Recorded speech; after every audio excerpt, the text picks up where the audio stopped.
Velkommen til Østjysk TV's politisk magasin Indefra. Vores gæst her i den allerførste udsendelse er Anders Primdahl Vistisen fra Dansk Folkeparti. Han er medlem af Regionsrådet siden 2009. Han er landsformand for Dansk Folkepartis Ungdom siden 2012. Han har været, eller er konsulent for Morten Messerschmidt i Europaparlamentet, også siden 2012. Og han er byrådsmedlem i Randers siden 2013. Og nu er han så ovenikøbet nummer 2 på Dansk Folkepartis liste til Europaparlamentsvalget, der jo er lige om hjørnet. Og det er jo voldsomt meget på én gang. Altså, hvordan er du kommet ind på det spor? Ja, man kan sige, når man er sådan en politisk dyr, så er problemet jo oftest at begrænse sig. Og det kan man også godt høre på min portefølje, at jeg skal jo til at begrænse mig her efter Europaparlamentsvalget, og så fokusere på de ting, jeg har. Så nogle ting er jo sat i gang, og det er jo blandt andet min karriere i byrådet og i regionsrådet. Og nogle ting er vi jo sådan ved at udfase mere. Nu har jeg været landsformand for Dansk Folkepartis Ungdom i 3 år, og det bliver nok den sidste tur, jeg tager med det, så jeg kan koncentrere mig om de hverv, jeg har. Og måske altså apropos Dansk Folkepartis Ungdom, du er 26, altså det jeg lige remsede op, burde jo være nok til i hvert fald nogen af 40, skulle jeg synes.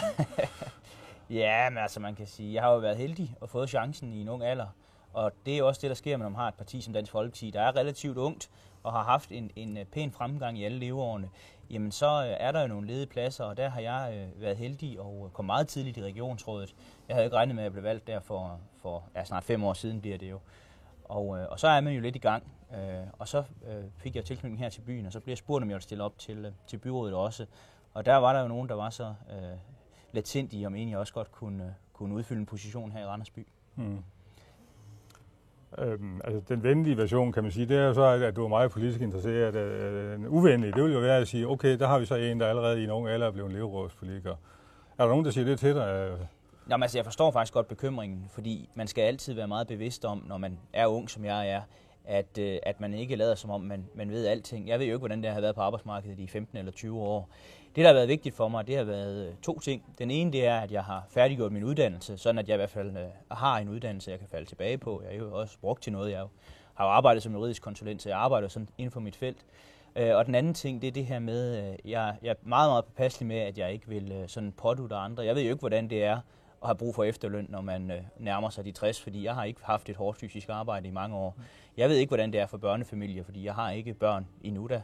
Og derfor så er det utrolig vigtigt, når man er en ung politiker, synes jeg, at man går meget ydmygt til opgaven, når man er meget lyttende, når der kommer nogen med bekymringer, eller der kommer nogen, der gerne vil fortælle en om deres virkelighed. Fordi, som sagt, så har man jo prøvet alt det, som mere erfarne mennesker på den her jord har.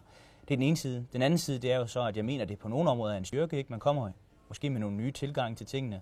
Man kommer måske også med noget frisk blod. Det er jo tit sådan i alle organisationer, at når man en enkelt gang eller 2 har prøvet noget, så har man sådan til at sige, det har vi prøvet, det lykkedes ikke. Der kan man jo som ny godt få lov til at rende panden mod en mur en gang imellem, men også en gang imellem få lov til at måske skubbe på en udvikling, der ellers ikke ville være fundet sted. Altså, der er nogen, der siger, at især Europaparlamentet er noget af det mest farlige, vi har i forhold til verdensfjernhed. Også på grund af de lønninger og de fordele og skatteprocenter, der følger med. Uden at det skal forstås personligt. Altså, man risikerer jo at blive korrumperet i en ung alder, hvis man allerede uden at have været rigtig ude på arbejdsmarkedet for alvor for sådan en nogen kalder det jo en guldrandet pensionsordning at komme i Europaparlamentet. Hvis man er der i 5 år, så kan man leve der resten af sine dage, hvis man forvalter penge lidt fornuftigt. Er det rigtigt? Altså man har jo, og det vil sige heldigvis, skåret ned på de værste ordninger. Altså de her ordninger, hvor man sådan skattefrit kunne tage en masse af sine transportmidler og sætte dem direkte ind på sin konto, fordi man fik meget mere, end man egentlig fløj for. Og pensionsordningerne er heldigvis også blevet beskåret. Jeg synes stadigvæk, at det fylder for meget i EU, altså at økonomistrukturen den er lidt perverteret i forhold til, hvad for nogle vilkår man egentlig giver de her 760 mennesker, der repræsenterer hele Europa dernede.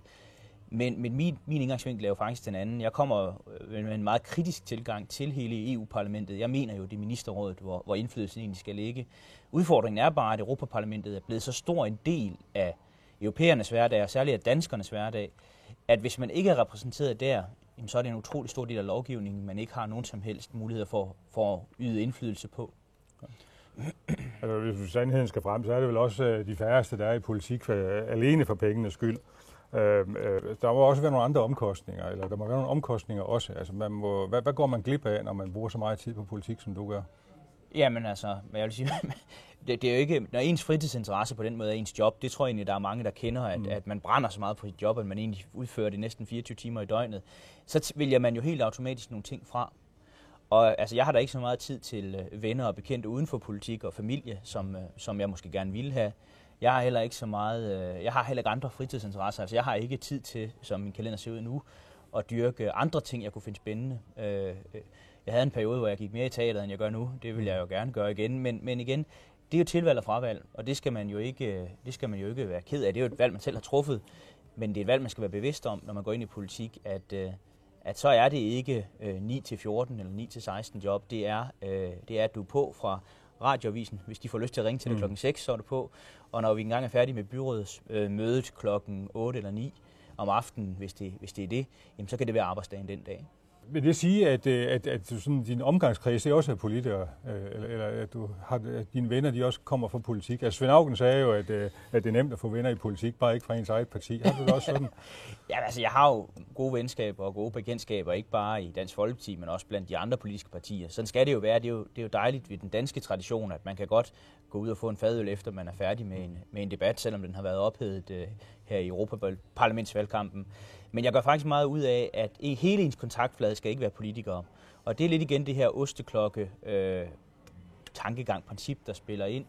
Altså hvis man kun omgås med politikere, så får man meget hurtigt en ens tankemåde, en ens ageren, og man synes meget, at de ting, man lige selv beskæftiger sig med, det er de vigtigste ting i hele verden. Og derfor tror jeg, det er utrolig sundt en gang imellem at komme ud blandt mennesker, der overhovedet ikke interesserer sig for politik, eller bare følger politik, og egentlig høre, hvad der interesserer dem. Fordi jeg tror, at politikers en af de største fejl, vi begår, det er egentlig at tro, at vi er det vigtigste i hele verden. Og det er det, vi taler om, der er det vigtigste for alle de mennesker, vi repræsenterer. Og der kan man hurtigt falde i en faldgruppe, hvis man ikke har nogen bekendtskaber uden for politik. Der må også være en risiko for, altså hvis det kun er politikere, man omgås, så går det mere op i form end i indhold. Altså, de fleste vælgere er hamrende træt af det der formsnak. Det tror jeg lige præcis er en af udfordringerne. Altså i politik, der synes vi, det er jo enormt vigtigt, hvis man kan holde sig nogle interne sportsresultater. Ikke? Nu tog vi lige en fra jer, og så vandt vi lige den her taktiske sejr. Jeg tror for langt de fleste borgere, så er det, politik handler jo om at finde konkrete løsninger på konkrete problemer. Eller at lade være med at blande sig, måske også en gang imellem. Det er politikere jo også svært ved. Og der tror jeg hurtigt, man kan blive fanget i spillet, så at sige, hvor man jo egentlig ikke længere repræsenterer de holdninger, man er blevet valgt på, men repræsenterer sådan en internt sportsdyst mellem partierne. Og selvom det kan være nok så hyggeligt og venskabeligt, så er det bare ikke det vælgerne, de vil have, tror jeg. Altså, det er jo mere sådan nogen som mig. Det er jo over i kommentariatet, der synes, at det er den måde, det kører på. Og de synes, det er voldsomt spændende, ikke? Ja. Men altså... Men altså, et eller andet sted hænger det vel også på, altså, hvis der er mere substans i formen, end der er form på substansen, ikke? Så må det jo gå den vej. Det er jo så jeres opgave at sørge for, at der er noget indhold. Det er det. Og det er jo, bliver tit en snak om hønen eller ægget. Ikke? Er det kommentatorerne, der gør politik dårlig, eller er de bare et synonym eller et symptom på, at vi politikere vi ikke er så principielle, som vi har været? Jeg tror, at der er lidt håb at spore. Altså hvis man skal tro lidt på meningsmålinger, og det skal man jo ikke helt blindt, men så kan man se, at de partier, der tør have et standpunkt og stikke lidt ud for resten, det er dem, der har fremgang lige i øjeblikket. Altså, vi står pænt i målingerne, det gør Enhedslisten også. Og det er ligesom de partier, der har prøvet at klumpe sig sammen på midten og har sådan en konkurrence om at lyde ens og give udtryk af at være ens. Det er dem, der lider under det. Og det er måske også et kald fra vælgerne om, at de egentlig gerne vil have politikere, der mener noget. Så behøver de måske ikke være enige i det hele, men de vil hellere have politikere, de så står på mål for det, de vil, end de vil have, de gemmer sig bag sådan en konformitet, der er i det politiske miljø. Ja. Hvis nu vi lige skal vende tilbage til din politiske karriere indtil nu, så blev du valgt i 2009 til regionsrådet med udgangspunkt i Aarhus, og du var også opstillet til byrådet i Aarhus dengang. Og oprindeligt så kommer du fra Skive. Hvorfor er det lige blevet Randers, du har havnet i? Det er jo en blanding af tilfældigheder og de muligheder, man får. Altså jeg kommer jo selv fra en lidt mindre by end Aarhus i hvert fald, altså fra Skiveområdet. Og jeg kunne godt mærke, at jeg havde det egentlig bedre, hvis jeg kom ud i en by, der var en lille smule mindre end Aarhus. Aarhus sagde mig ikke så meget som by. Den har nogle fine kulturtilbud og nogle fine tilbud i øvrigt. Men så fik jeg muligheden for at flytte herop til Randers, og jeg fik muligheden for at få en god og billig lejlighed herinde tæt på centrum. Og det benyttede mig af, og det har jeg faktisk ikke fortrudt et sekund siden. Jeg synes, det er en rigtig dejlig by. Den har for mig en dejlig størrelse, den er overskuelig, men samtidig stor nok til at have nogle af de kulturtilbud. Havde du nogen tilknytning til Randers i forvejen? Overhovedet ikke. Nej. Altså, det tætteste... Det kan vi lide, det der. Jamen, det var der ikke. Randrusianer by choice, som de siger i USA. Ja. Jamen altså, det tætteste, jeg har været på, det er, hvor vi har sommerhus ude på Norddjurs, så når vi skulle derud, så kørte vi lige ind af Viborgvej, ned på motorvejen og ud her ved Randers. Ja. Og det er faktisk, jeg tror, det var det eneste, der havde været sådan fast i Randers, før jeg flyttede herop. Ja. Det var de ture derud. Så det kan man ikke sige. Men det er jo fint nok. Men nu er det så Europaparlamentsvalget her den 25. maj. Du har allerede en slags europaparlamentarisk erfaring. Kan du ikke fortælle om det? Jo, men altså, jeg har haft den mulighed, da jeg blev færdig på universitetet og blive ansat. Og i EU-systemet, altså i Europaparlamentssystemet, der har man politiske embedsmænd, simpelthen fordi, at lovgivningsarbejdet dernede er ret omfattende. I den her periode, de her 5 år, der har de stemt over 20.000 gange i parlamentssalen. Og det er selvfølgelig klart, at den enkelte europaparlamentariker kan ikke overskue 20.000 afstemninger. Så jeg har siddet som det, man kalder politisk embedsmænd i den gruppe, Morten Messerschmidt er tilknyttet. Og der har jeg jo så rådgivet på hvad skal man sige, på det lidt lavere niveau, forhandlet på det lidt lavere niveau, sådan at kunne man finde nogle kompromiser inden for de lovgivninger, der skulle laves sådan ret nemt. Så var det også der gjorde det. Var det så lidt sværere, så skulle man have det op til de rigtige parlamentarikere. Så jeg har fået lov til at være så privilegeret, at jeg tror, jeg lidt ved, hvad jeg kommer til at gå ind til i det her Europaparlamentsvalg, fordi jeg simpelthen har været meget tæt på processen i parlamentet i hvert fald. Og den del, der har jeg sådan fået lov til at være med på 2 af de store udvalg dernede. Det ene, det er det, der hedder forfatningsudvalget, altså der, hvor alle traktatbestemmelser de bliver forhandlet. Og den anden, det er det, der hedder retsudvalget, hvor Danmark jo så har en del steder, hvor vi ikke er med, men det er blandt andet der, hvor Interpol og... Europol selvfølgelig, Interpol, det ligger jo i USA med. Men Europol og de her ting, de bliver forhandlet over. Er det så, altså har du noget indflydelse som politisk embedsmand, eller støber man kugler for de, så må sige, rigtige politikere, eller hvordan? Man gør jo lidt begge dele. Altså, en ting er jo, at man afsøger lidt, hvad er det for nogle steder, hvor vores mandater de kan komme i spil. I Europaparlamentet, der har man et lidt mudret flertal, hvis det er rød mod blå, altså de konservative liberale mod socialdemokraterne og socialisterne dernede, så er det de små grupper, der sådan kan ligge, en gang imellem kan ligge flertallet. Og i de positioner, der er det jo utrolig væsentligt for en parlamentariker som Morten Messerschmidt at være opmærksom på, jamen det er faktisk inden for det område, hvor de er nødt til at have jer med, eller nogle af de andre med, for at danne et flertal. Så det er man jo med til at afsøge, når man sidder dernede. Den anden ting, det er, at jeg får jo et forhandlingsmandat med fra Morten. Vi taler jo om, hvor er det, vi gerne vil prøve at påvirke det her retning af. Og hvis jeg så kan se, at der er ved at nå en konsensus, hvor vi kan være med til at påvirke det i vores retning, så prøver vi jo at spille ind med de mandater og så sige, her, hvis man gjorde sådan og sådan, hvis man for eksempel gjorde det her lidt nemmere og sådan, så kan vi godt være med, eller sådan den vej rundt, ikke? Ja. Så man gør lidt af begge dele, og det er jo sådan et meget spil, der foregår lidt bag lukkede døre. Det her, mange af de ting bliver afhandlet i et lille rum, hvor vi bare sidder en 10-12 mennesker, en for hver gruppe og et par folk fra parlamentet, og så bliver man enige om, hvad man kan blive enige om, og resten sparker man videre til det politiske niveau. Er det så mest Messerschmidt, du har været arbejdet for, eller er det hele gruppen? Altså, det er jo formelt set hele gruppen, men den måde, man har valgt at ansætte på lige præcis den gruppe, der har jeg primært arbejdet med Morten. Ja. Og det er også derfor, at det er primært også 2, der har kørt det sammen. Men man servicerer jo også, hvis der kommer en italiener fra gruppen, der gerne vil vide, hvad der sker i AFCO-udvalget, altså forfatningsudvalget, hvor Morten sidder, så er det mig, der skal sørge for at holde dem opdateret, hvis de har, eller de kommer og siger, at vi har altså noget, der er rigtig vigtigt for os hjemme i Italien, lige inden for det her. Så er det også der skal prøve at bringe det videre og repræsentere det for dem. Altså, det er jo også en lidt broget gruppe. Altså, i et vis omfang er det jo i hvert fald for de andre landes vedkommende dem, de andre ikke vil lege med, der er havnet der. Er det ikke rigtigt? Ja, altså dem, de andre ikke vil lege med, de sidder jo helt uden for systemet med grupperne dernede. Vi har jo sagt i vores gruppe helt ærligt, at det er ikke en sammentømret gruppe, forstået på den måde. Vi stemmer ikke ens i alle sammenhænge, fordi der er simpelthen for forskellige interesser. Men de mennesker, vi så sidder sammen med, det er jo nogle mennesker, som vi kan, så at sige, tåle at sidde sammen med. Og hvis der er nogen af dem, der sådan har stukket ud, så har vi jo smidt dem ud af gruppen dernede. Men vi sidder jo ikke med for eksempel folk, der benægter holocaust, eller folk, der ikke bryder sig om jøder, eller sådan nogle typer. Dem er der masser af i Europaparlamentet, næsten 100 stykker, og de sidder jo så helt isoleret uden for gruppesystemet. Men vi sidder i en gruppe, der er mere broget, måske end nogle af de andre. Ja. Nu skal du så prøve at blive valgt selv i egen ret. Altså, du er jo nummer 2 efter Morten Messerschmidt. Og Morten Messerschmidt boede jo også her i Randers og var flyttet hertil uden en tilknytning af, at han synes, at det var en god by. Så jeg ved ikke, om det er om vi sådan ser en gentagelse her. Men med alle de stemmer, Dansk Folkeparti står til at få i meningsmålinger, så burde der jo være en helt hæderlig chance. Altså, jeg tror jo næsten ikke af mine egne øjne, når de her meningsmålinger bliver ved med at komme med de procenter, de slår ud med. Og det, der også er vores budskab, når vi taler om de her ting, det er at sige, at der er jo kun én meningsmåling, der tæller, og det er den, vi laver den 25. maj. Fordi for det første i de her meningsmålinger, så er der rigtig mange, der svarer, at de vil gå ned og stemme. Men vi ved rent historisk, at størsteparten, eller en stort mindretal af danskerne, de bliver hjemme på Europaparlamentsvalgdagen. Det ved vi ikke, hvordan det influerer ind. Og den anden ting, det er, at det er først nu, vi går ind i den sådan rigtig hårde fase af valgkampen. Og jeg tror, der er rigtig mange, hvis du stopper dem ude på gaden i Randers i dag, så lige engang vide, at de skal stemme den 25. endnu.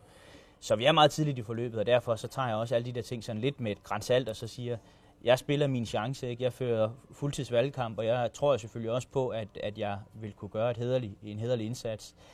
Men der er noget langt til at sige, som Uffe Ellemann hvis kom til en gang, at den er hjemme. Der er vi slet ikke endnu. Altså, man kan også sige, at hvis Messerschmidt støvsuger hele DF's stemmepotentiale på den måde, som man godt kunne forestille sig, at han ville komme til at måske nærme sig Nyrup, som måske endda kom over hans stemmetal i sin tid, så skal der ikke ret meget til udsving til længere ned på listen, for at så kan nogle få stemmer gøre forskel på, hvem der kommer ind og hvem der ikke kommer ind. Jeg tror, det bliver utroligt tæt blandt resten af feltet ned efter, altså de 9 kandidater, der er ud over Morten. Og der må man jo bare sådan i en venlig kappestrid med de andre 9 forsøge at få det bedst mulige resultat til Dansk Folkeparti, og så må vi se, hvem af os der internt har gjort det bedst, når stemmerne er talt op. Og der bliver der en nervepirrende dag den 26. og måske endda den 27. Det er jo sådan, at Aarhusianer og københavnere, de er ikke så hurtigt til at stille deres personlige stemmer, så det kan godt en gang imellem tage et par døgn, før de bliver færdige med det. Ja, de har så retfærdigt også lidt flere, og de skal holde styr på. Ja, det er selvfølgelig rigtigt. Men altså, Dansk Folkeparti er jo ikke verdensberømt for at være vild med EU, sådan ud over alle grænser. Så er der ikke en form for paradoks med, at I så går så hårdt ind i Europaparlaments valgkampen? Nej, det er nu danskerne heller ikke sådan verdenskendt for at være de mest EU-begejstrede. Jeg tror, at vores holdning den ligger meget tæt på, hvad mange danskere føler, nemlig at basalt set så er det en god idé, at vi kan handle sammen. Det er også en god idé at samarbejde om de ting, der virkelig er grænseoverskridende, f.eks. klima eller miljøudfordringer. Men man ønsker ikke en politisk union, hvor man ligesom gradvist tager selvbestemmelsen fra nationalstaterne. Og det tror jeg egentlig, der er rigtig mange danskere, der godt kan spejle sig i. Når vi så går så hårdt ind i Europaparlamentsvalgkampen, som du siger, så er det jo en erkendelse af, at der bliver bestemt rigtig meget, og der er utrolig stor medbestemmelse fra Europaparlamentets side, så der er vi selvfølgelig nødt til at være repræsenteret. Jeg sidder jo også i regionsrådet, selvom jeg i bund og grund synes, der var en bedre måde at organisere de danske kommuner på, og at man så lagde sundhedsopgaven over til staten. Men derfor skal man jo ikke bare skubbe ansvaret for hele sundhedsvæsenet over på de andre partier. Der er det vigtigt, at vi er med ind og har medindflydelse. Og den anden ting, jamen, det er jo, at jeg tror, det er utrolig vigtigt for danskerne at have mulighed for en gang hver 5. år at tage temperaturen på, hvad for en retning de ønsker EU-samarbejdet skal gå i. Og de sidste 5 år har det altså kun gået i en retning, og det er mod en stadig tættere og snævrere union. Det har sådan set næsten gjort det hele EU's historie. Det, der er nyt nu, det er, at Storbritannien jo med David Cameron i spidsen har slået ind på en linje, hvor han siger, at vi er nødt til at ændre retning for EU-projektet. Vi er nødt til at sige, nok er nok, eller nu skal der ikke være mere, og egentlig genforhandle nogle af de aftaler, der allerede ligger. Og det er jo første gang, vi nogensinde har set så stort et medlemsland på så højt et niveau gå ind i den debat. Og vi har jo også hele den her debat om den sociale union, hvor alle de nordvesteuropæiske lande faktisk er gået sammen om og sagt, at vi skal ikke integrere tættere på velfærdssystemer, vi skal ikke gå ind på børnepenge og SU og alle de her ting. Og derfor er der faktisk nu, synes jeg, et begrundet håb om, at vi de næste 5 år måske kan rykke den her evindelige udvikling med noget, der stadigvæk bestemmer mere og mere til at sige, at vi er egentlig ret tilfredse med, at det niveau, vi har nu, måske skal vi da gå lidt ned igen. Men er det overhovedet muligt? Altså, det er jo, politiske organisationer, der vokser, det er ligesom, lidt ligesom universet, der udvider sig. Det går kun den ene vej. Og hvis man sætter hastigheden ned, så går det ild i det hele. Altså, er det realistisk? Tror du selv på, at den snak, der er nu, det bliver til at ende den snak, det rent faktisk kommer til at ske en tilbagerulning, eller hvad man skal kalde det? Jeg tror, at de mennesker, der egentlig bare vil have mere med integration, de skal huske én ting, og det er jo, det er bedre at få halvdelen af det, man ønsker sig, hvis befolkningen står bag det, end det er at få det hele, og så miste hele befolkningen. Og jeg tror faktisk, man er på vej mod den modsatte situation. Jeg tror, hvis man bliver ved med at presse den her integration kun i én retning, så tror jeg faktisk, at befolkningen begynder at stå mere og mere af. Og jeg håber, at det her valg, hvor det ser ud til, at ikke bare Dansk Folkeparti får et godt valg her i Danmark, men at en række af de bevægelser, der enten går ind for udmeldelse eller har en kritisk tilgang til EU, ligesom vi har, de får nogle rigtig gode valg rundt omkring i Europa. Og det er ikke bare i England og i Danmark, men det er også i Østeuropa. Jamen, så tror jeg faktisk, det måske kan være et wake-up call for nogle af de her politikere. Det er den ene ting af det. Den anden side af det er, at der er et stort ønske om at få en ny traktat i de her år. Endnu en ny traktat, kan man sige. Englænderne skal bruge den, hvis de skal komme igennem med deres projekt, vi lige har talt om. Og Europaparlamentet skal bruge den, fordi de har ønsket at få traktaten revideret på en række områder. Og hvis man skal have sådan en ny traktat, så har alle landene jo vetoret. Og der bliver lavet sådan et konvent, hvor der også sidder folk fra Europaparlamentet.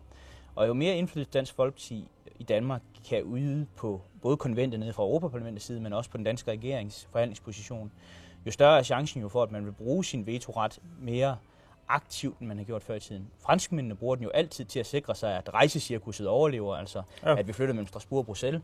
De siger jo bare fra starten af, før vi overhovedet starter de her forhandlinger, så skal vi bare lige være enige om, det rører vi ikke ved.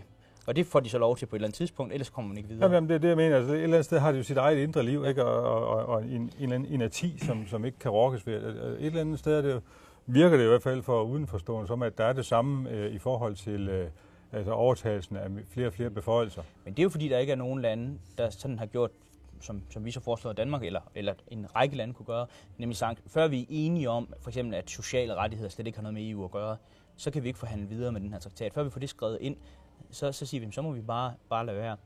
Og der har vi jo altid været lidt den pæne dreng-klassen. Vi har jo ikke rigtig ville lægge os ud med nogen. Den eneste gang, hvor politikere i Danmark blev tvunget til at lægge sig ud med EU-systemet, det var, da man stemte nej til Maastricht i sin tid. Jo, men der gik jo heller ikke mere end et år. Og så, men igennem det år, der fik man jo de 4 forbehold. Og det er jo lidt det samme, man kan gøre nu. Hvis politikerne står fast, så kan man jo forhandle sig til en situation, hvor man ikke er med i de dele af samarbejdet, som man virkelig finder problematiske. Ja, det kunne man, altså enkeltlande kan måske gøre det, ikke? Det er selvfølgelig kan jo, men jeg tror også, det bliver på det niveau. Altså, men altså selve EU-konstruktionen, tror du, den nogensinde bliver bremset op?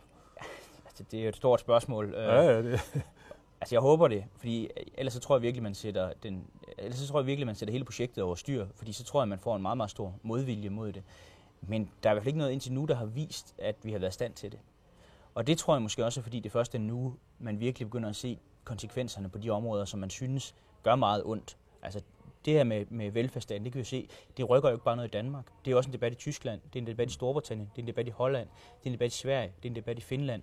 Altså det er jo ikke bare en isoleret dansk debat, som Dansk Folkeparti fører i Danmark.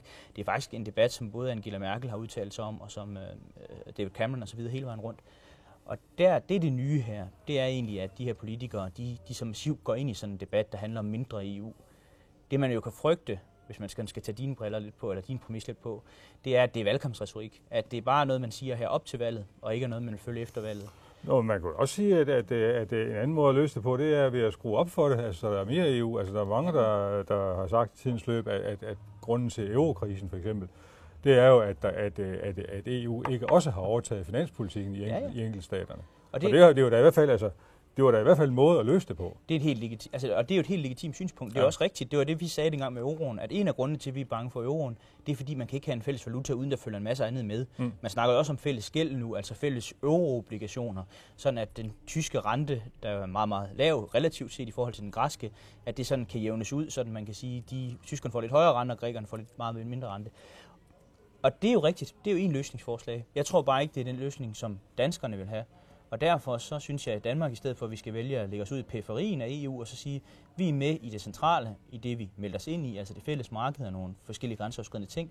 Men hvis alle de andre, for eksempel eurozonen, vil gå videre, vi skal jo ikke holde dem tilbage. De skal bare lade være med at tvinge os til at gå med. Og derfor så tror jeg, at fremtidens EU-samarbejde kommer til at se ud på den måde, at du vil have et EU i mange hastigheder. Det har du jo allerede i dag jo. Danmark har vores forbehold osv. Jeg tror, du vil komme til at se et EU, hvor de kernelande, der har lyst til det, de nærmer sig en eller anden form for Europas Forenede Stater. Og så andre, der gerne vil være med i frihandel og de andre ting, vi kan så få lov til at være med i en ordning, hvor vi er med der, men ikke er i resten. Og det er jo så det sidste nævnte, der er dit det er det, jeg vil foretrække, men i sidste ende er det jo danskernes afgørelse. Ja. Altså, der er jo i hvert fald blandt de fleste andre partier altså danske partier i Europaparlamentet, der er jo et konsensus om, at Dansk Folkeparti ikke har nogen indflydelse i Europaparlamentet. Sådan at hvis man nu mener, ligesom I gør, og vil begrænse EU's indflydelse, så skulle man i virkeligheden meget hellere stemme på et parti, der er med i en af de to grupper, du selv snakkede om tidligere, altså socialisterne og socialdemokratiske socialister, eller konservative og de kristelige. Men der er jo ikke noget som helst fordækt i, at et parti, der sidder i opposition, har mindre indflydelse end de partier, der ikke gør. Og sådan er det også i Folketinget. Dansk Folkeparti har mindre indflydelse, når vi ikke er støtteparti, end når vi er støtteparti. Forskellen er jo nu, at det rent faktisk ser ud som om, at ikke bare et, men to af de EU-skeptiske partier dernede, de kan overhale den liberale gruppe, måske, og blive den tredje og fjerde største gruppe i parlamentet. Det vil give en meget øget indflydelse i forhold til det formelle system dernede. Men helt grundlæggende set, så tror jeg ikke, man skal stemme taktisk efter, hvor man tror, man kan få indflydelse. Fordi hvad er det for en indflydelse, man rent faktisk får? Jeg tror, man skal stemme efter sin overbevisning. Og et godt eksempel kunne jo være Anne E. Jensen, som alle måske er enige om, den meget, meget kendte Anne E. Jensen fra Venstre, som har siddet dernede rigtig mange år, og som ingen stadigvæk kender i Danmark. Og alle er sådan set enige om, at hun sidder med den klart vigtigste rapport, nogle danskere sidder med. Hun sidder nemlig og forhandler EU's 7-årige budget. Ja. Og det er en stor ting dernede. Hun har lige lavet sådan et afskedsinterview. Hun stopper nu med den side, der hedder altinget.dk. Ja. Og det, der faktisk frustrerede hende mest, det var, at selvom hun sad med den nok en af de mest centrale rapporter, der har været behandlet de sidste 5 år, så opdagede hun utrolig hurtigt, hvor lille indflydelse hun faktisk havde, hvor lille råderum hun havde. Og det er jo hendes egen ord på det. Så man kan jo sagtens formelt set sidde med en fin rapport og være kransekagefigur på den. Men hvis man i virkeligheden ikke rigtig kan flytte den i en retning, man politisk gerne vil. Anne E. Jensen havde jo et mål, som vi egentlig deler om, at vi gerne vil have en mindre landbrugsstøtte i EU. Vi gerne vil have haft, at strukturfonden blev brugt bedre. Hvis man slet ikke kan rykke noget på det, jamen, så er det jo lige meget, hvem der sidder med kransekagen, ikke? Ja. Det vil sige, du er så surprise. Jeg synes, man skal stemme på Dansk Folkeparti. Hvorfor er det så lige, man skal stemme på dig, og ikke på en af de andre DF'er? Jo, men altså man kan sige, vi er jo ret sikre på, at Morten bliver nok valgt uanset det vil jeg også godt. Ja. Der tror jeg godt, det bliver nok lavere odds, hvis man skal satse på, om det er ham, der kommer ind som den første. Og min pointe er jo bare, at hvis man gerne vil have en østjyde ind, der jo også kan være med til at åbne nogle døre for det østjyske område, jamen så kan man jo stemme på mig, hvis man er enig med Dansk Folkepartis politik. Og det er det, jeg turnerer rundt med mit budskab om, at jeg skal ikke udfordre Morten. Jeg skal ned og hjælpe Morten. Og det har vi allerede vist skulle fungere godt i de her år, vi nu har kendt hinanden, og jeg har arbejdet for ham de sidste par af dem. Og det er jo noget, vi gerne vil fortsætte på et lidt højere plan, hvor vi så kan sidde sammen og sørge for, at Dansk Folkepartis stemme i EU bliver i hvert fald dobbelt så stor. Hvor meget det så betyder, det må vi se på. Ja, men vi får se, hvordan det kommer til at gå her den 25. maj. Om Anders Primdahl Vistisen bliver europaparlamentariker, eller om vi beholder ham i regionsrådet og i Randers Byråd. Tak fordi du kom. Tak fordi jeg måtte komme. Og tak til seerne, fordi I så med. Vi vender tilbage i næste uge med en ny udgave af Østjysk TV's politisk magasin indefra. På gensyn.